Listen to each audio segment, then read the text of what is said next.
Hello, everybody, and welcome back to the Laughing Through the Pain podcast. I am your host, Eleanor. I'm Marianne. And just a quick little what would be the word? Disclaimer? Sure. Just a quick disclaimer. We got a new microphone, and this is the first session where we are recording with it. It's a directional microphone for all of you audio files out there. I barely know what that means, but you sure will. So we're just trying to figure out like distance from the mic since we only have the one. And yeah, so if it sounds a little different, if it sounds better, that's why. If it sounds worse, then that's not our fault. That's not our problem. So getting right into today's subject. What are we talking about today? We are doing our part 2 on serial killers, ladies edition. Ew. Or as you put in our shared note, why whammon do the stabby stab and shooty shoots? And my edition was, and poisony poise. Poisony poise. My favorite part, honestly. Same. You have perfected our title.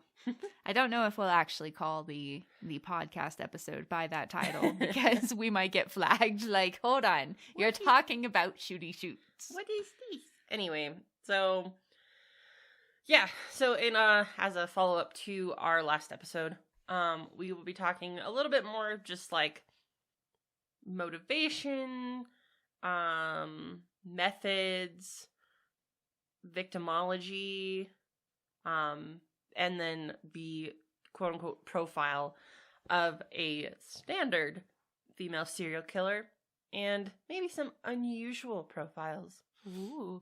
Ew. Just, your average serial killer. Yeah. Your average Joe.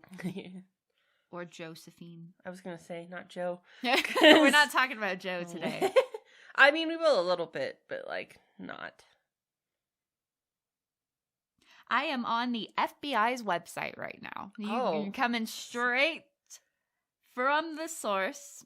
They wrote an article debunking some of the common myths about serial killers. So just to start, so we can get a comparison going, there is a myth that serial killers are only motivated by sex. And they're speaking in regards to male serial killers.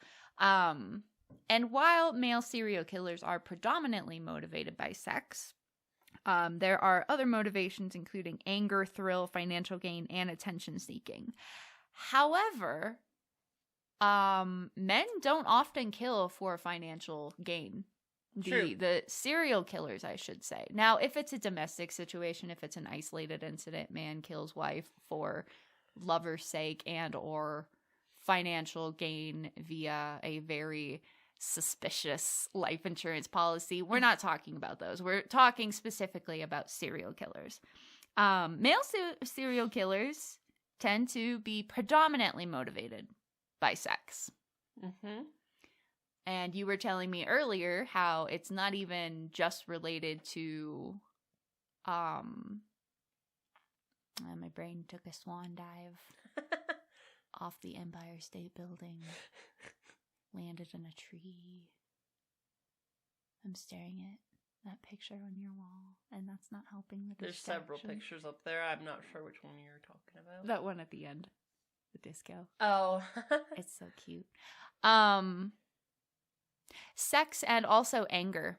Anger is also a huge factor in it, and those two can often go hand in hand. Mm-hmm. You were telling me how Ted Bundy would kill women who reminded him of his mother or looked like his mother. So it would be women that looked like her. I can't remember exactly what the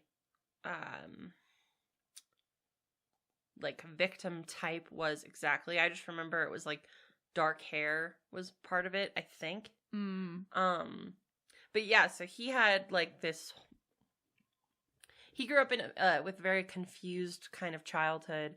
He was raised by his grandparents because his Mother, I believe, had him when she was really young. So he was raised where his mother was presented as his sister and his grandparents were his parents, quote unquote. He found that out later. And like kind of in addition to everything else, his grandfather was very abusive towards both his grandmother and his mother. And in a weird turn of events, he actually looked up to his grandfather a lot. So he kind of learned through that in a way of like, that's how you treat women. It's kind of, is at least the theory that I have heard about it. So, yeah, a lot of times, male serial killers will have a specific type. Not always. Usually, like, all victims will tend to look the same. Which is usually, like, a surrogate for somebody. Like, in Ted Bundy's case, his mom. That's where his, like, I don't know what you would call it. Like, that's where his objective laid, if for lack of a better word. So that was his primary objective. Was mommy issues. I mean, I'm not going to tell you that you're wrong because you're not, but because I'm not. Dang. And according to this study out of University Park, Pennsylvania, the motive for male serial killers is often sex, whereas female mass murderers, very interesting how they call them female mass murderers instead of serial killers. Did they say male serial killer and female mass murderer? Huh. How interesting is that? What if for male serial killers is often sex, whereas female mass murderers?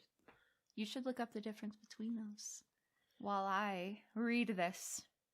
Female mass murderers tend to go after money, according to a new study. Research specifically into the gender differences between serial killers shows women are most likely to kill for financial gain and usually targeting someone familiar to them.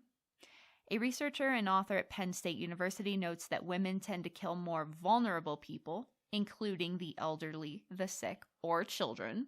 As we saw, there were a lot of nurses in the serial killers, the female serial killers that I almost said interviewed, but that we have not interviewed any female serial killers as that's kind of badass. I'm not gonna lie, the thought of doing that, but there were a lot of nurses in the ones that we discussed, more than twice as likely to kill their spouse or partner, which makes sense.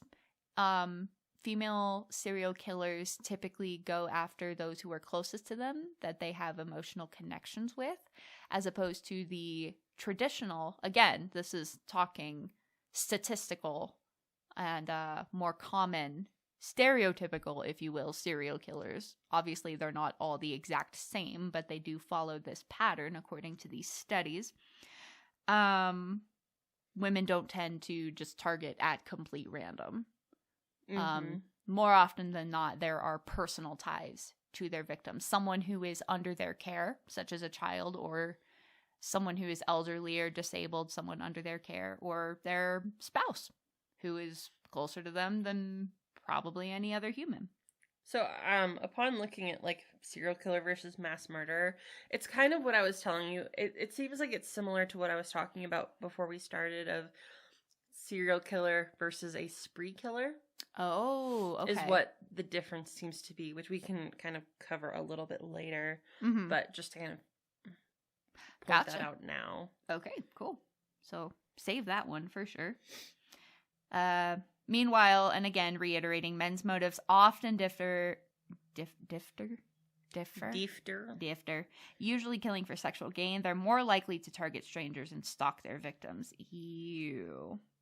Stalkers are a whole other weird thing. We could do a whole episode on, like, stalking. True, yeah. Oh my gosh, dude. I have a lot to say about stalking. Yes. Because there's a lot that is really messed up about those who get, not those who get stalked or messed up, but, like, the situations that they're in and what police will not do. about Mhm. stalking. It's Absolutely. absurd. Side note, we should also play a Chilla's Art game that actually features a stalker. It's a girl who works in a coffee shop, and she gets stalked by a guy that she just does a kind thing for, and he stalks her. That's literally how that goes. Yeah. It's like, oh, you were nice to me one time, stranger. We are in love now. That's what they think. It's Yeah. crazy. We should do an episode on that. We That should. would be really, really cool. Women are usually clinical with their method of murder as they aim to make the death look as natural as possible. Killing by poison, very common method of killing for women, or asphyxiation, which I did not know. Men are less likely to use poison, but often stick to I'm being asphyxiated as I speak. Often stick to asphyxiation, killing their victims by depriving them of oxygen. Thank you. Study finds. I thank you for defining that for me. The people familiar to her are most at risk, especially children, the ill, and the elderly. Most likely she murders versus poisoning or asphyxiation, and those methods would mimic natural death to people who aren't really suspecting her. So it kind of goes back to the natural caregiver nature of women. How, we are the moms. We are the wives. We take care of those around us. We just have this natural inclination to take care of those around us and to provide and to nurture.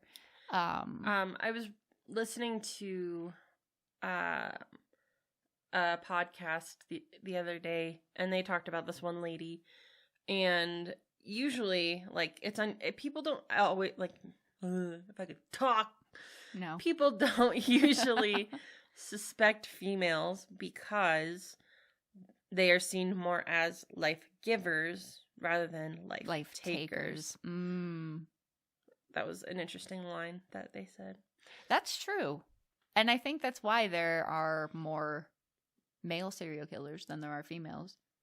Women who commit these crimes often have been married at least once, while men tend to be single at the time of their first crime. Super interesting.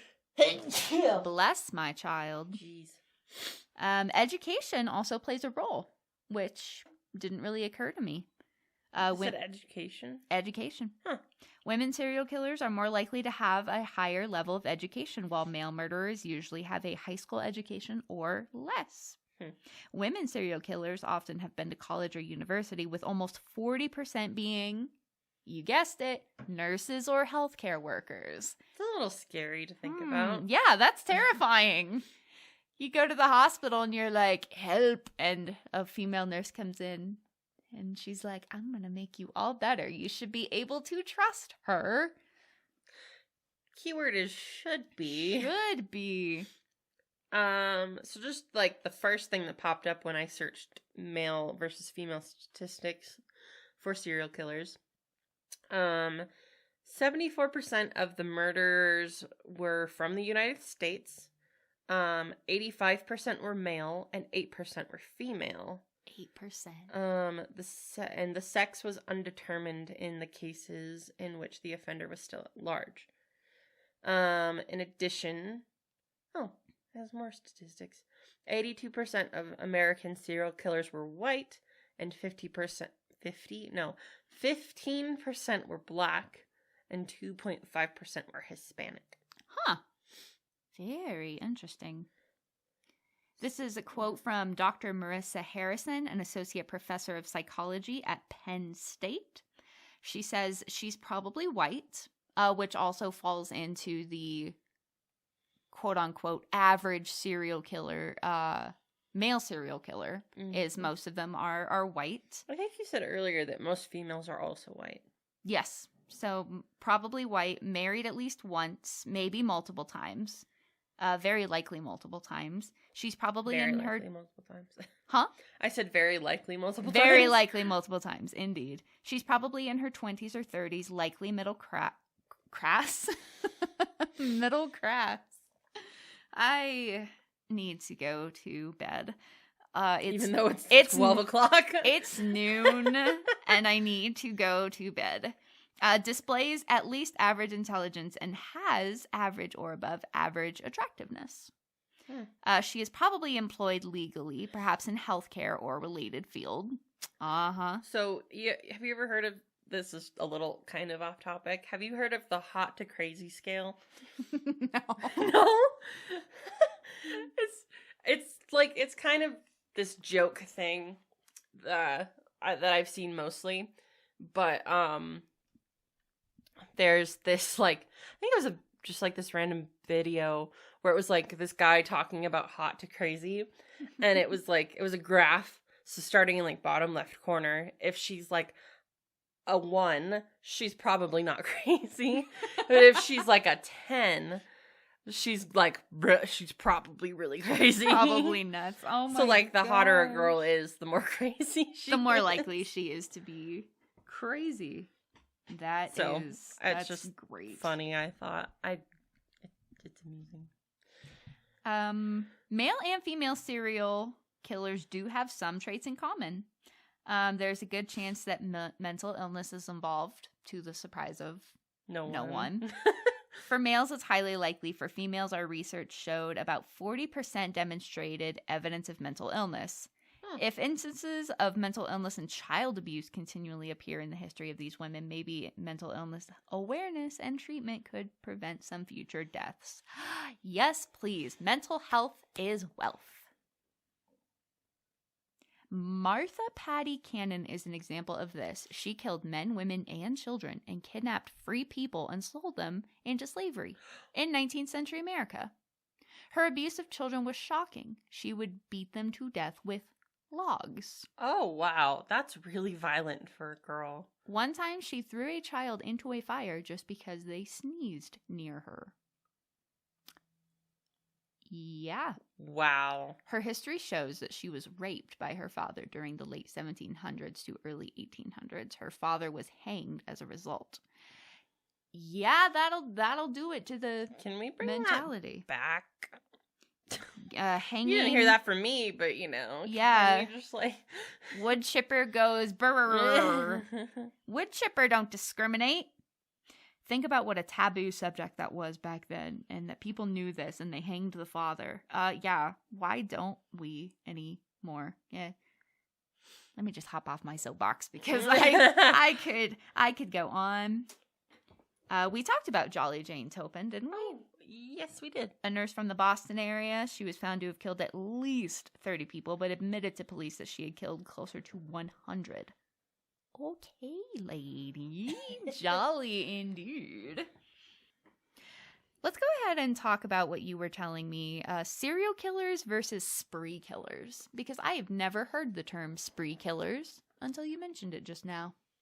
Yes, so serial killers versus spree killers. This is also something that I learned in that podcast. If you're interested, it's a really good podcast called What Makes a Killer by Audio Bloom. They've got like several episodes, and they're all really interesting. But essentially, so the difference between a spree killer versus a serial killer is serial killers typically have a cooling off period. So whether that be a couple days to a couple months to even like several years. Whereas like a spree killer, which I guess is more common with females, they'll kill several people consecutively, and there is like not really any cooling off period.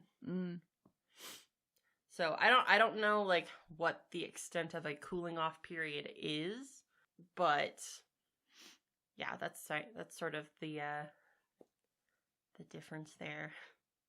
So that would relate back to the serial killer versus mass murderers.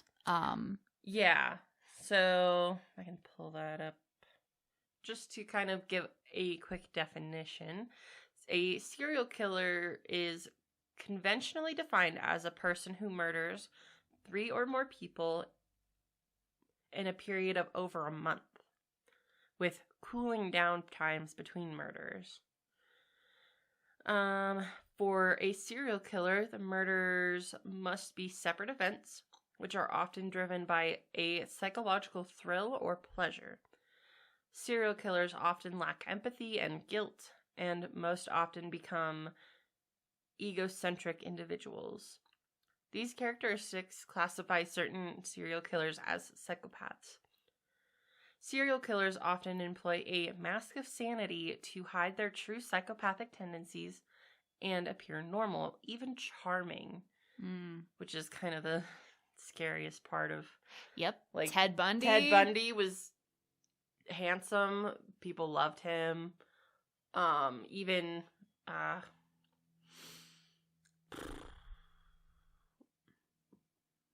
what's his name? John Wayne Gacy. Yes, thank you. Yeah. And he wasn't even like conventionally attractive. He was just like, people just liked him. Yeah. Like, I was in that same podcast because I've just have gotten back into that lately. There was an episode on John Wayne Gacy, and he had like a police detail for a little while who were following him because he was highly suspected of all the boys who went missing. And so they were watching him to get evidence, essentially. And even like the police watching him who knew that he was not a good guy had to like tell themselves he is not a good guy, like, because they would have started to like kind of like him a little bit, which is crazy. That's scary. Oh, it even says here the most notable example of a charming serial killer is Ted Bundy. So mass murderers kill many people, typically at the exact same time in a single location. With some exceptions, many mass murderers end with the death of the perpetrator, either by self-infliction or by law enforcement. Oh, I did not know that. I didn't know that either. According to a Dr. Michael Stone, a professor of psychiatry at Columbia, mass murderers are generally dissatisfied people and have poor social skills and few friends. Generally, the motives of mass murderers are less obvious than those of serial killers. According to Stone, 96.5% of mass murderers are male, and most of them are not clinically psychotic. Rather than being a psychopath like most serial killers, mass murderers tend to be paranoid individuals with acute behavioral or social disorders. Like serial killers, mass murderers also display psychopathic tendencies, such as being cruel, manipulative, and uncompassionate. However, most mass murderers are social misfits or loners who are triggered by some uncontrollable event. Oh, what poor grammar. I know. So to kind of sum that up, serial killers commit murder over a long period of time and often in different places, while mass murderers kill within a single location and time frame. So it's kind of, I guess it's just dependent on time. It seems to be the thing. Yeah. How long they take between killings and how many they kill at a time and stuff. You got it. Mass murderers. Now let's discuss someone who is atypical in every way you can possibly imagine. It's the story of Roberta Elder, the case of a black woman serial killer. Quite interesting. This is from the AAIHS website, or the African American Intellectual History Society. I'm going to try that again. African American Intellectual History Society. They wrote an article about Roberta Elder, who was the wife of Reverend William M. Elder, who died after eating, quote, bananas and cheese in 1952. Reverend Elder was a respected Baptist preacher in Atlanta, Georgia, who had lost his daughter, Fannie Mae, to pneumonia 1 year before his own death, and another daughter, Annie Pearl, to pneumonia 2 years prior. The same coroner that examined his daughters was bewildered when Reverend Elder's skin looked ruddy, and his body was... Can you say that word again? Emaciated.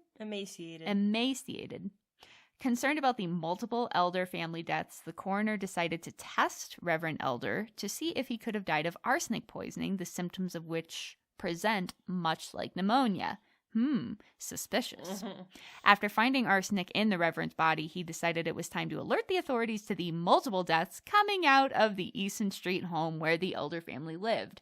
Yes, if 3 people happened to die of pneumonia in the span of 4 years, I would probably be a little suspicious myself, even back in the 50s. Suspicious. Suspicious. The police immediately turned their attention to the Reverend Elder's wife, Roberta. They were only married for a little over 2 years when he died. They set up a household with William's 5 children from a previous marriage, but only 1 year into their marriage did his daughter Annie Pearl become ill and die, followed by Fannie Mae, his other daughter. Daughters that were under her care, close to her.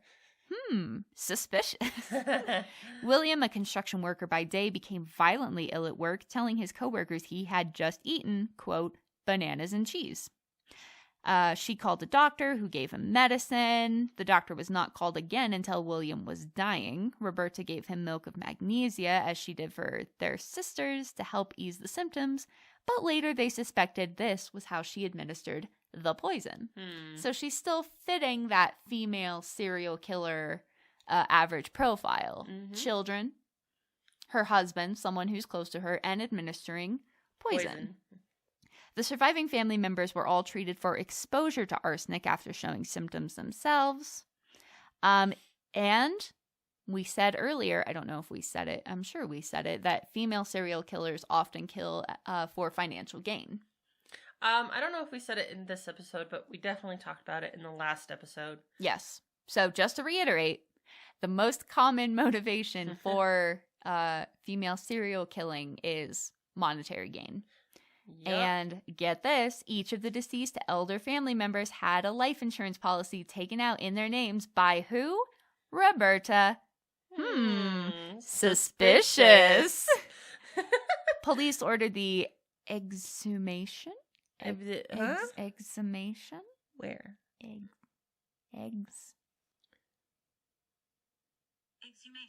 Exhumation. I was close.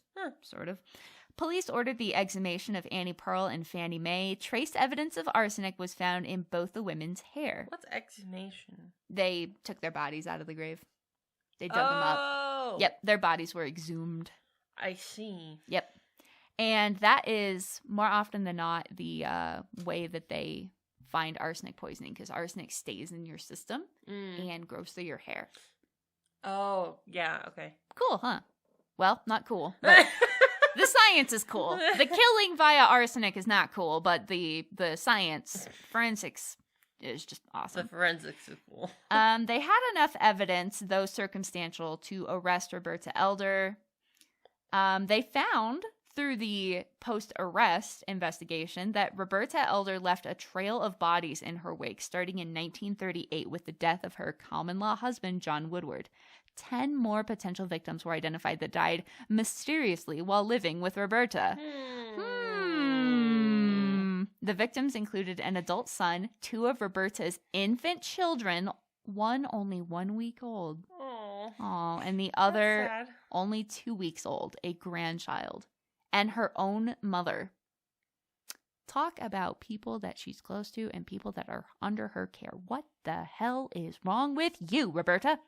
She took out life insurance policies on several of the deceased in amounts ranging from $50 to $225, with the largest policies on Reverend Elder for $500 and $550 on each of his daughters.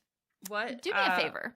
Yeah. Look up what $550 is worth today from 1952. I was literally about to ask. I was like, when does this take place? So 1952, what was $550 worth? And she collected on the policies after their deaths. You said 1952. Mm-hmm.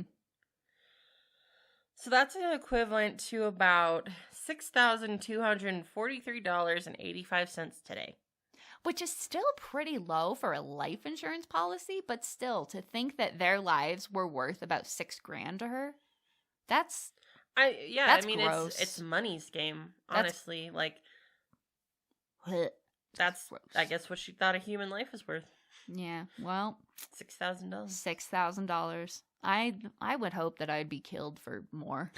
You know? If I'm gonna die, at least make it like $1 million. Come exactly. on.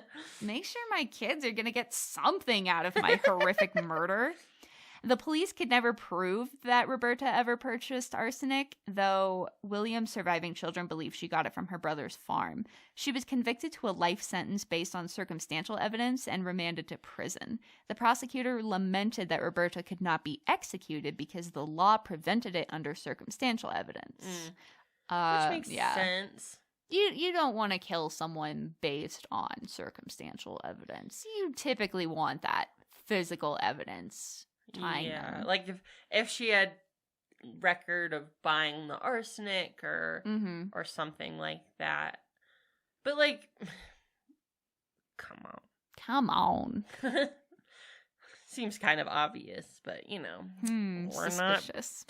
Not investigators, so that's only a theory. We're not allowed to talk about it because game theory. Game theory. Thanks for watching. Roberta Elder was dubbed Atlanta's Mrs. Bluebeard, a pejorative term often referring to those that killed multiple family members based on the children's fairy tale, How Wholesome, in which a wealthy man with a blue beard kills multiple wives and leaves their bodies to rot in a special room in his home. But, according to Pittsburgh Courier reporter William Fowlkes, sure, Fowlkes, sure. Roberta... hold on. Let's see what Siri says. Fowlkes. Oh, Fowlkes. I'm stupid. Well, listen. Listen. According to Pittsburgh Courier reporter William Fowlkes, Roberta outdid the original namesake in her killing. Yeah, because she's real. I would say she outdid a fictional character quite well. She was also referred to as a serial killer. The black press began to refer to her as a serial killer, following a predictable pattern. Her killing spree did not draw the attention of the mainstream white press, but the black press, including the Pittsburgh Courier and the Chicago Defender, reported on the case and Elder's victims. Yep. That is a messed up lady. Does the article say what happened to her? She probably died in prison, but... Probably. Because she got... Did it say she got multiple life sentences? Is that right? Let's see. What did Roberta Elder do? Oh, it's more like, what didn't she do? Is she still alive? That's what I'm like... Apparently not a lot of people have reported on her. Roberta Elder always maintained her innocence, and it is unknown of when and where she died. However, she was given a life sentence, so she most likely died behind bars. That's Unsolved Mysteries on Reddit. So I don't know how reliable that source is, but apparently, according to a different source, she did always maintain her innocence. But I don't know about that one, Roberta. It's a little sus. Yeah.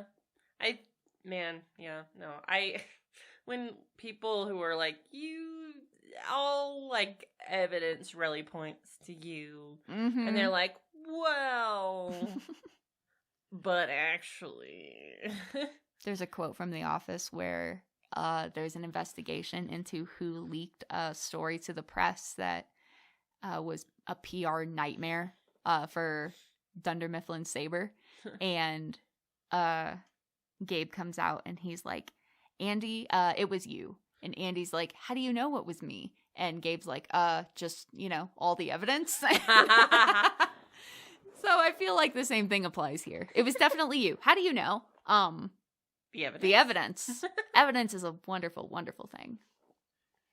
Well, it's funny when they, like, try to maintain their innocence. Like, I get, like, hers was circumstantial. It's like, okay, whatever. But like with that one guy that I was telling you about, who he killed these 2 young girls, and at first he was like, I didn't kill them at all. And then once all the evidence started to point to him, he started to say, well, they died on accident.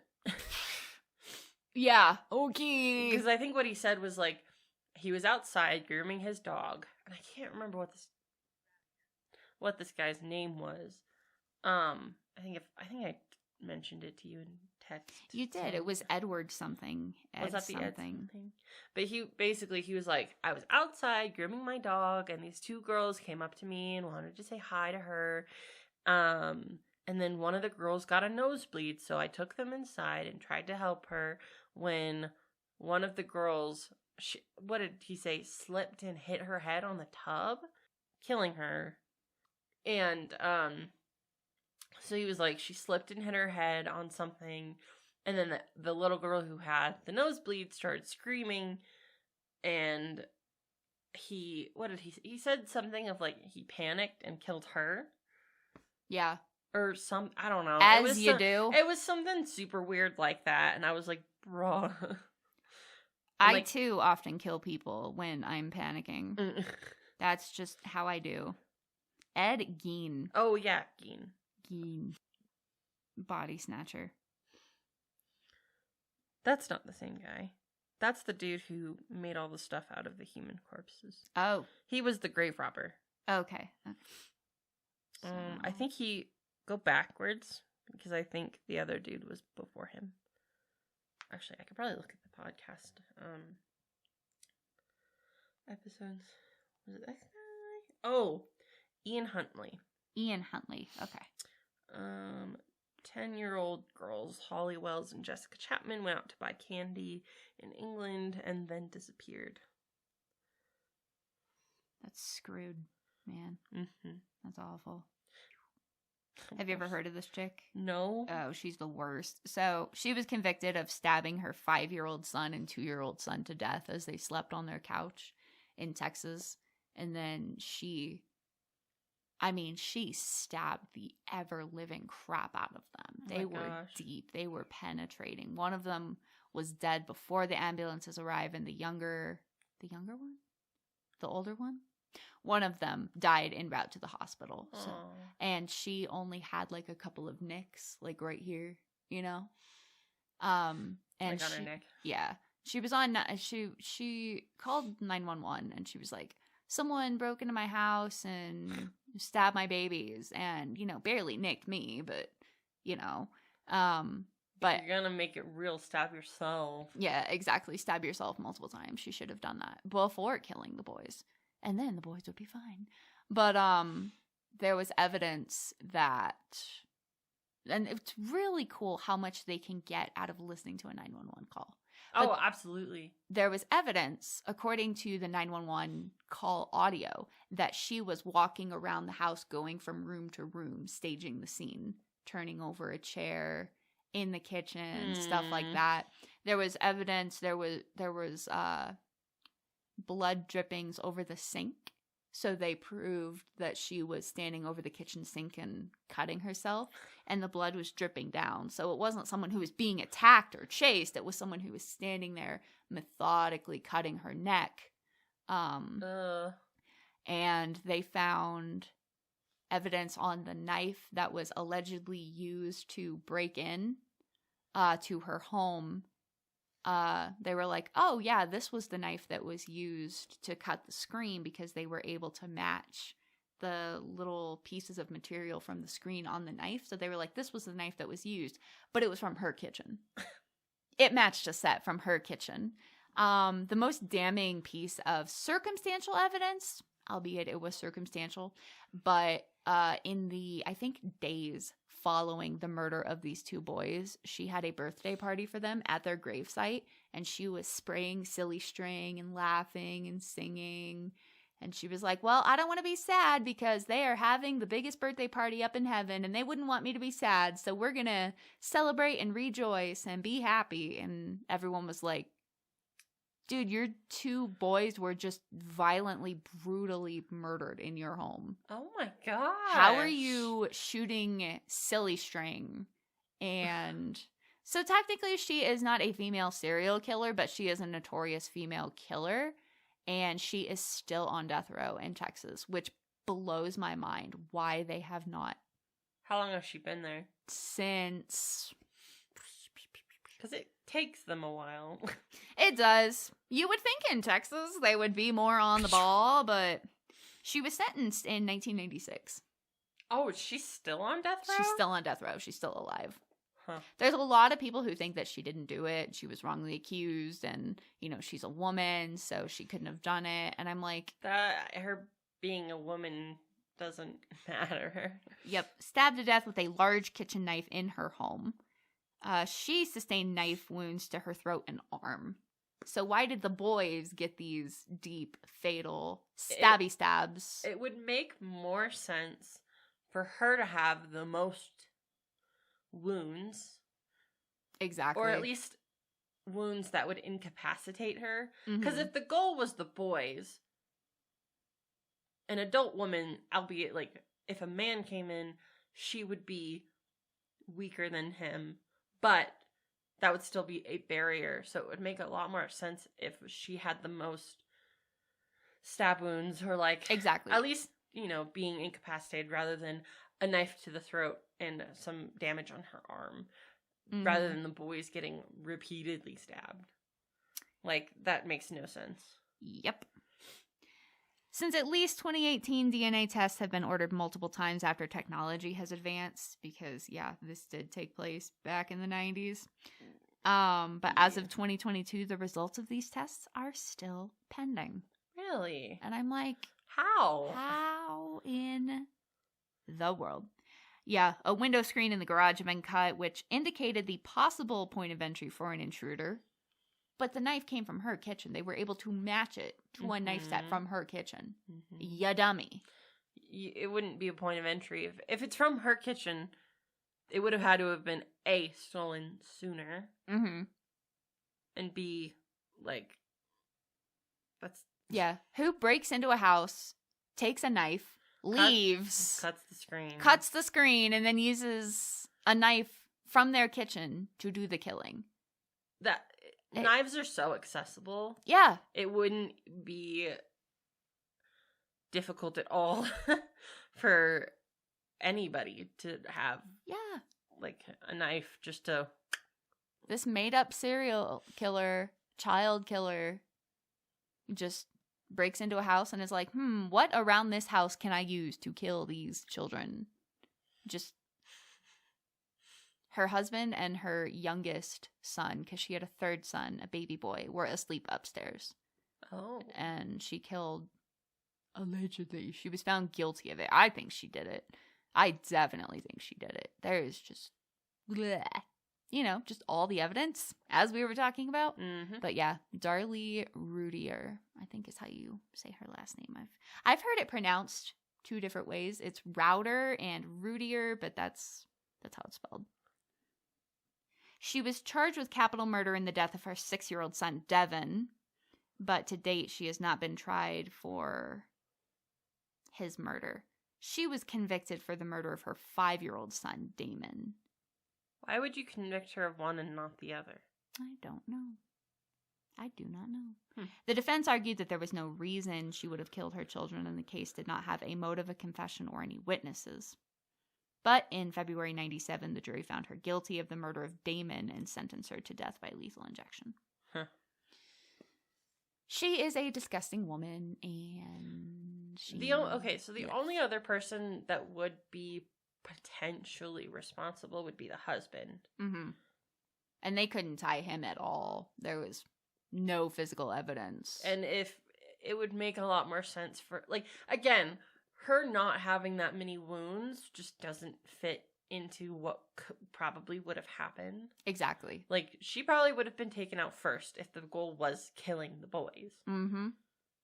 And you know that any normal mother would have gone down fighting. Like, you are not putting hands on my children. 1000%. If it's my kids, well, you're getting shot in the face because I'm going to be strapped, but... And, Yeah. like, if she was the goal of the killing, again, like, 2, what are they, 5 and 6-year-old boys? Like, that's it. That's easy control, easy to put them in a spot of, like, you know. Yeah, exactly. She should have had way more, like, wounds on her, is all I'm saying. Yeah, it makes no sense that she got away with some minor arm and throat cuts, and then the boys were deeply stabbed fatally. It just doesn't add up, Jim. Just doesn't add up. Shouldn't they be able to figure out, like, forensically, though, of, like, if the, what is it? Like, they can usually tell if someone is left or right-handed? Yes, which is pretty cool. I don't know why that didn't occur to them at the time. But, oh well. I don't know, man. I don't know, man. Feels bad, man. But she's in jail, and So. I don't think she's getting out anytime soon. So. Well, if she's been in there since when? You said the 90s? 97. Yeah. Girl ain't getting out. Girl ain't getting out. Nope. She's appealed twice. Her defense team has appealed twice, but it has ended in nothing. So Good. Good. I can't say I feel so bad for her. I don't. She maintains her innocence. Of course. I didn't do it. I didn't do it. Sure. Yeah, sure, Jan. Sure, Jan. Well, that's all I had in my notes. Okay. So. Well. How do you end podcast? Suddenly my mind just went blank and I was like, how do we usually end? Brain is toast. Brain is toast. Burnt toast. Burnt toast. Calling the ambulance. I'm having a stroke. Oh, strong. Is there a brain between those ears? No. No brain. Just fluff. My brain is smooth. My brain is smooth. Anyway. Yeah, so that's all I guess we had for today. If you enjoyed this episode, rate us on Spotify and Apple Podcast, because I think that's the only places we have it up so far, because everything else is just a pain in the butt and I'm lazy. So follow us on the Twitter and the Facebook. And yeah, I guess we will see you in the next one. And don't kill anybody. Goodbye. Mwah. Mwah.